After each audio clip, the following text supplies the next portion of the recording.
sa good news! Museo kung saan akalain mong nasa Toy Wonderland ka ni Santa Claus. Papasyalan natin sa QC. At sa mga bata at sa mga feeling young dyan, naghahanap pa kayo ng pwedeng gimikan ngayong Pasko. Baka trip niyong isang mala Toy Wonderland the Museum. Kung saan po yan, abangan sa pagbabalik ng Pilipinas News. Salamat, Lia. Ang sabi nila, si Santa Claus daw ay merong pagawaan ng mga laruan sa North Pole. Pero dito sa Pilipinas, merong isang toy collector na balak yatang habulin ang dami ng mga laruan ni Santa. Ito po ang kanyang kwento.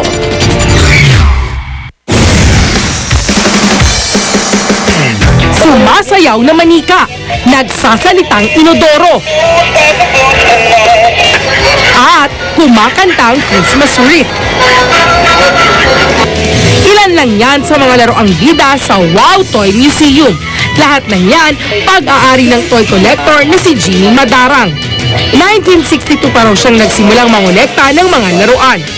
Nakapanood po ako ng pelikula na King Kong or Godzilla, na yung higante, hawak nila yung eroplano, yung barko, train.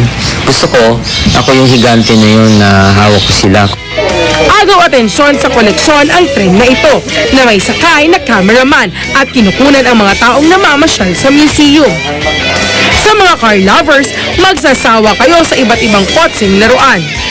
Sa fans ng Star Wars, ma-enjoy nyo ang complete set ng iba't ibang itsura ni R2-D2.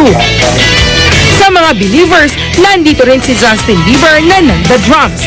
Ang staff face naman ito, kumakanta na, sumasayaw pa. Kakaiba rin ang Christmas tree dito na bumubuka.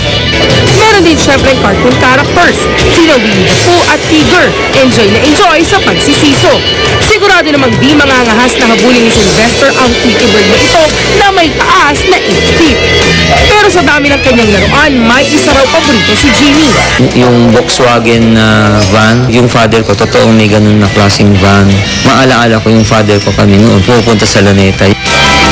Aabot sa 13,000 ang mga laruan dito sa Wow Toy Museum.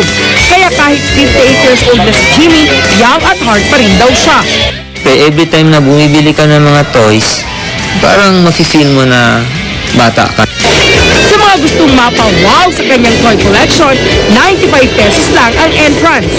Rhoda Magnaye, News 5. Batid, 33 tulog na lang, Pasko na. Ang mga kwento sa likod ng balita susunod ako. Kasama niyo naman po sa reaksyon ng hepe ng News 5 na si Lucy Cruz Valdez. Ako po si Cherry Mercado. Ako naman po si Paolo Medjores, saan man kailanman kapatid. Ito ang Pilipinas News. Magandang gabi.